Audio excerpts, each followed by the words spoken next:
groovy cats and chicks. It's me, your really groovy host, Rock Savage, the world's most dangerous filmmaker. Welcome back to the show. It's been a while, but been real busy with the new movie. Been busy writing a new script too, because we're trying to get the cast members together, and some stuff fell through and some didn't, but we're getting it together. And I thought it was time to talk about some reading material, because I'm quite disturbed that there's not enough, there's a lot of illiteracy going on out there. We can't have that. And so the reason is, and a lot of men are not reading books, because there's nothing good to read. And no offense to the ladies, but a lot of idiot feminazis have taken over the publishing industry, and they're publishing garbage. Everybody's gay. Everybody's something. Everybody has an agenda. Well, it's time for you guys to read real men's book written by men for men. And so that's what I'm here to help you out with. I'm going to review a blast from the past, and you can get a lot of these books. And I'm going to show you, and some stuff is being reprinted. I'm going to show you how you can get it.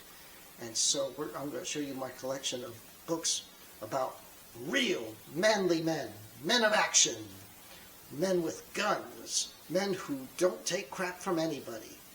You're going to love it, baby. So let's get to it. Yeah. Okay, let's get started. And right now, to get us started, we'll probably have to do a part 2 later on, but we're going to start off with 3 of the big ones from the 60s and 70s. We're going to start off with The Death Merchant. We're going to start off and The Executioner, who's the first vigilante, and we're going to talk about Nick Carter and, of course, Matt Helm. But let's start off with Matt Helm, because he came first, and even though he's a secret agent, he's far more dangerous than James Bond.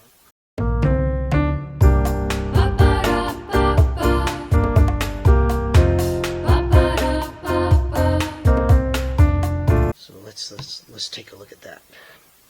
Okay, this is the first Matt Helm book, Death of a Citizen, where he goes right back into action after he was working for OSS in World War II, but later he's called back into action for an organization that doesn't have a name. Now, if you've ever seen here's the Wrecking Crew. If you've ever seen the Matt Helm movies with Dean Martin, you're probably very much aware that the organization had a name. It was actually called ICE, which stood for the International Counter-Espionage, because Matt Helm was a counter-assassin. And the cool thing about these books is they all have a picture of the author on the back, who pretty much, his philosophy is the same as Matt Helm's philosophy. So there you go. And the Wrecking Crew in the book is the unflattering nickname of Matt Helm's organization. Same thing with Murderers Row. Again, the unflattering nickname. I highly recommend the Matt Helm books. They're violent, uncompromising, and unapologetic. The enemies of America must die, and that's all there is to it. Matt Helm doesn't apologize for what he is. He's a counter-assassin. His job is to kill assassins who are in the U.S., and if these assassins do succeed in their mission, he has to make them pay and set an example for anybody else trying to kill people in our country. That's basically his job. He mostly stays in the U.S. Now, of course, in the movies, Dean Martin playing Matt Helm was all over the world. Now, let me make an interesting point about the Matt Helm movies. They are campy and not as gritty as the books, but believe it or not, they have an incredible high body count. Lots and lots of beautiful women. And of course, Dean Martin is smooth and cool, so there's no reason not to see the movies. And yes, he is pretty ruthless in the movies, even though they're campy. It doesn't stop Matt Helm from being Matt Helm.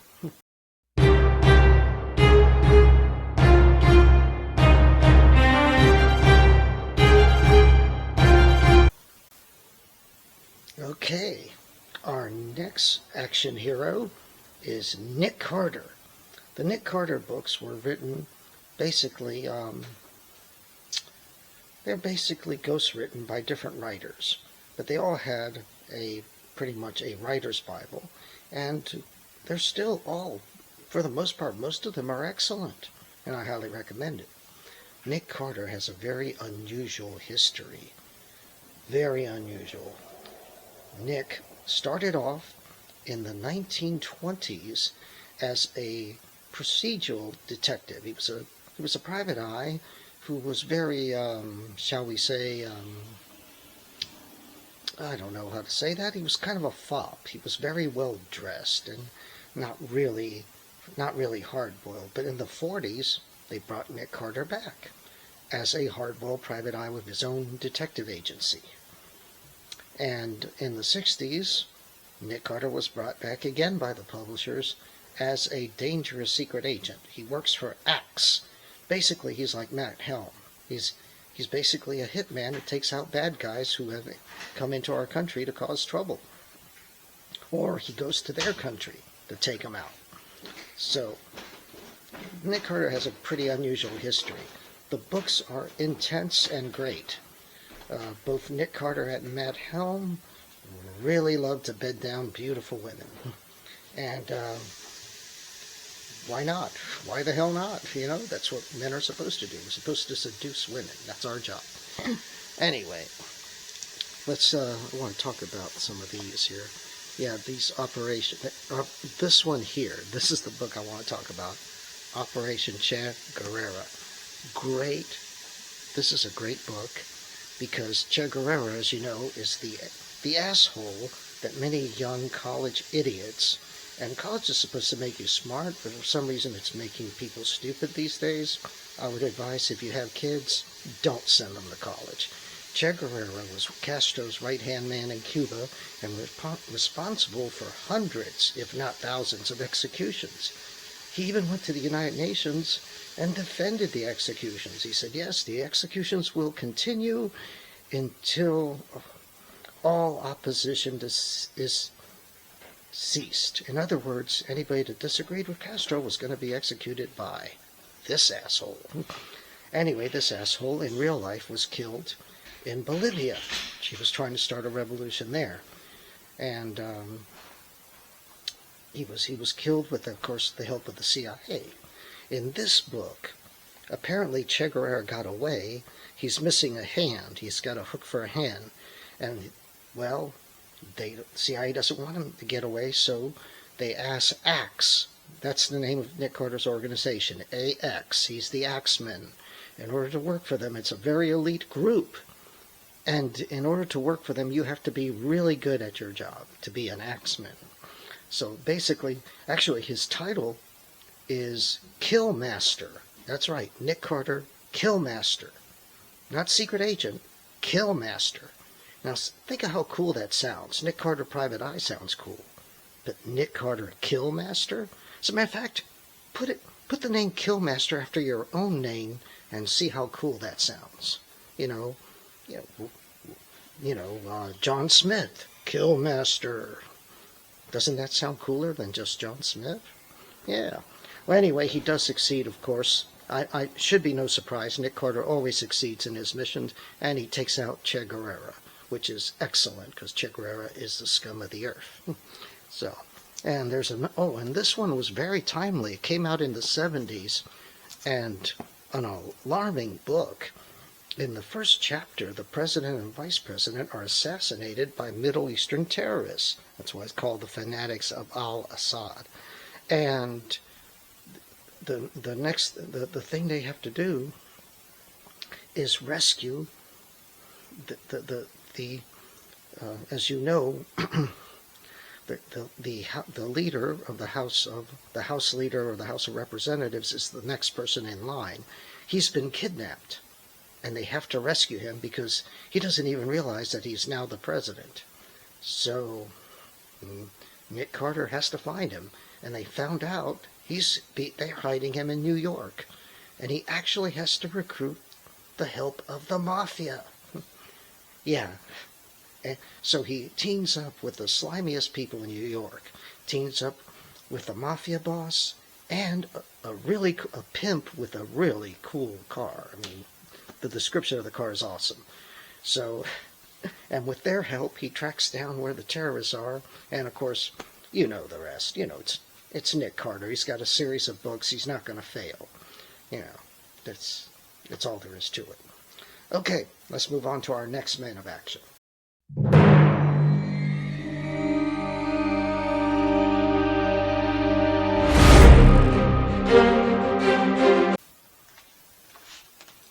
The next man of action influenced a lot of vigilante heroes.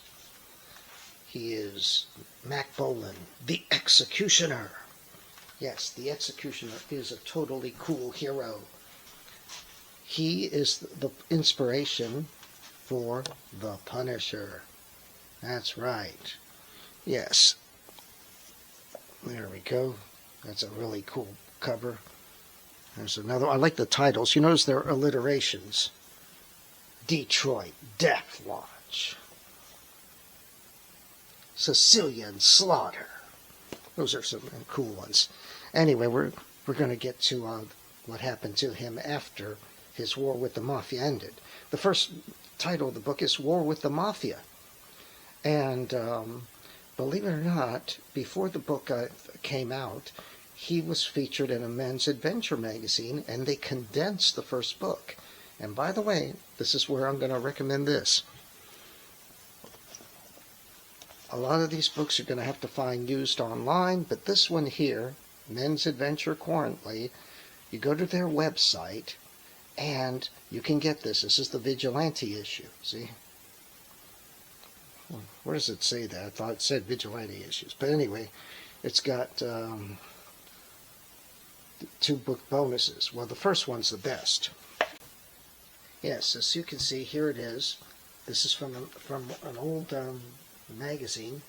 It's reprinted here with the illustration of Mac Bolan taking out some mafiosos.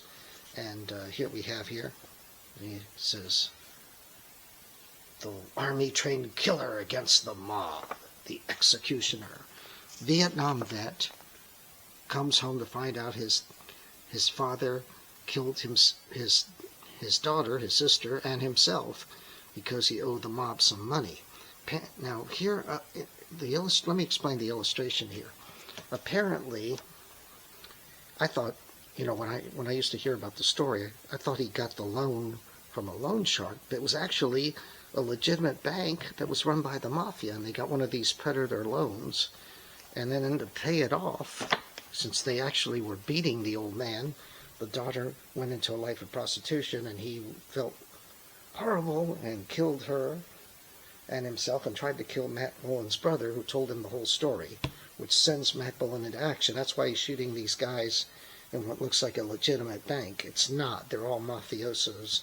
And if you're working for them, the Executioner figures, yeah, you're the bad guys. He goes out of his way, though, to try not to kill innocent people. So, really cool stuff. There's one of the covers of the book. That book's had War Against the Mafia has had on. And yet it does appear in the scene, by the way. That's when he has the climax and attacks the mansion. So, really good stuff. And so if you can get this, you'll be able to read the first book, which the first book is really, in the War Against the Mafia, I think it's one of the best books. But let me show you something. And there's Chuck Dixon. Chuck Dixon writing an article here about vigilante justice and why it's justified. And it is justified, trust me, because a lot of times crooked judges with weird ideologies just let criminals walk. You can see back here, well, you can't see it too well, unfortunately, but yeah, that's the Punisher. Chuck Dixon wrote a lot of Punisher stories later for the Punisher's Black and White magazine. The Punisher, definitely, and nobody claims otherwise. This is a lot of Chuck Dixon's work here. Nobody claims otherwise. The Punisher was definitely the inspiration, was inspired by the Executioner, Max Bolan. Now, Mac Bolan fought the Mafia for over 10 years, in the 1970s. What happened in the 1980s? Well, I'm glad you asked, because here, I'm going to go here. I'm going to put this away here. Hold on a second. I'll tell you what happened. Now let's be honest, after 10 years of fighting the mafia, and he really wipes out a whole mess of them, there wouldn't be any mafia left by the end of the 70s. So, Mac Bolan is pardoned by Ronald Reagan in the 80s. And he's no longer the executioner, he's Mac Bolan. And he now works for the government in a secret group that attacks terrorists. It's a anti-terrorist group that hunts down terrorists. So that's what Mac Bolan started doing in the 1980s. So yes, very good, excellent. So in case you were wondering, yes, Mac Bolan went from hunting the mafia to hunting terrorists and other bad guys. So there you go. Now we're going to go to the most bizarre action hero of the 70s in paperback novels. Now, I'm not talking about the Destroyer. We'll talk about the Destroyer later, but not today. Today we're going to talk about a very best-selling series, but however, underappreciated these days. But I think it was great. And I have a whole mess of these up there. So, without further ado, let's go to the next one.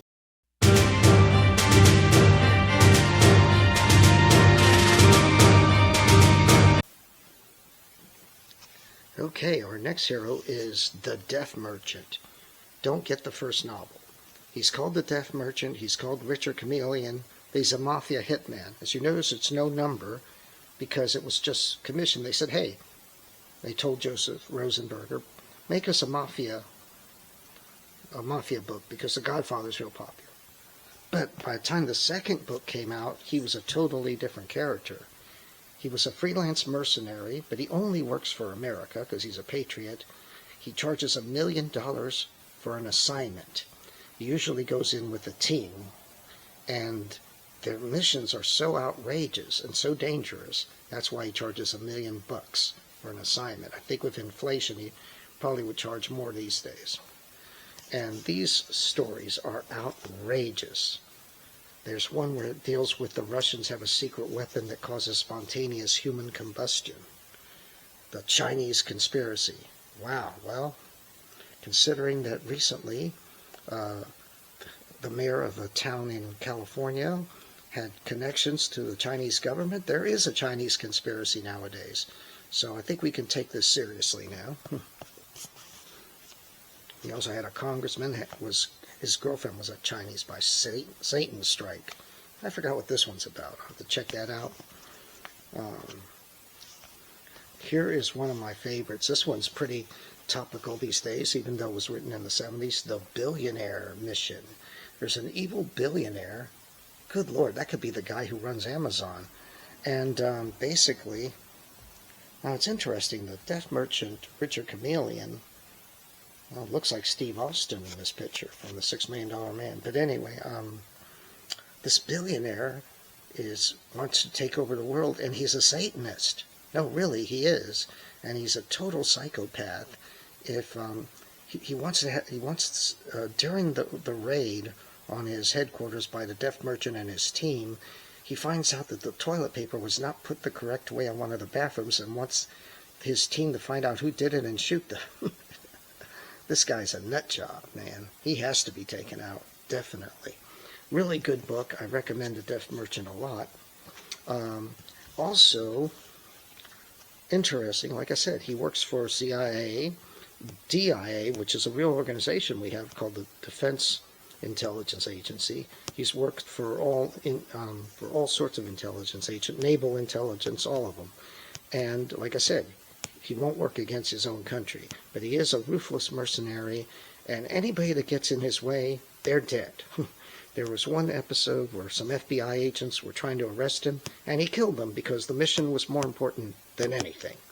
Wow, there's a guy with dedication and who's really hyper-focused. You don't want to mess with him. So, Yeah. Also, what's bizarre about the Death Merchant is simply the fact that sometimes he runs into supernatural stuff. There's one where they went through the Bermuda Triangle because the Russians had a secret headquarters right in the middle of it, and they went in there, dove in there, blew it up, caused all sorts of hell, and while they were going back home, a mysterious box with hieroglyphics appears in the sub. I think they were leading up to something, but they never brought it back up. So a lot of weird supernatural stuff goes on. The Death Merchant claims he has a deal with the cosmic lord of death, which won't allow him to die as long as he keeps delivering bodies for him. And that's why the Death Merchant keeps going on these dangerous missions. The one in Atlantis gets a little creepy when the Death Merchant is mowing down these evil KGB agents, and he's chuckling and laughing to himself. And one of his partners said, "Richard, what's going on here?" And he says, "Dead communists make me laugh. They make me smile." Wow, okay. Don't get that guy mad. Oh, anyway, by the way, Richard Chameleon is a master of deception, disguise, and death. And he is good as a master of disguise. And when they ask him, because Chameleon, that's kind of interesting. He's a master of disguise. His last name's Chameleon. He says Richard Chameleon is not the name that's on his birth certificate. So we never even get to know his real name. But anyway, these are, in my opinion, a good starting point for some of the best men's action books out there. You can find them in the wild, on flea markets, maybe in some used bookstores. And if you can't, try to find them on Amazon. They are worth getting. They're great. Also, I'm going to put a link below to Men's Action Currently, because I really think you should get that. The Vigilante issue. I think you'll get a kick out of it. It's excellent. And you get to read the first 2 Executioner books. It's condensed, but basically, it's all you need. It's stripped down to the action, the adventure. You don't need to have, sometimes, the problem I have with the Executioner, sometimes there's too much angst in the book, too much self-reflection and all that jazz. In the condensed version, that's been removed. And, we already know he's a man of vengeance. We don't need really to, basically beat a dead horse, So anyway, that's what I got for you guys. Everybody, check it out. All you real men out there, check out these books. These are for real men. They were written by men. They were published by publishers who were men and understood what men wanted.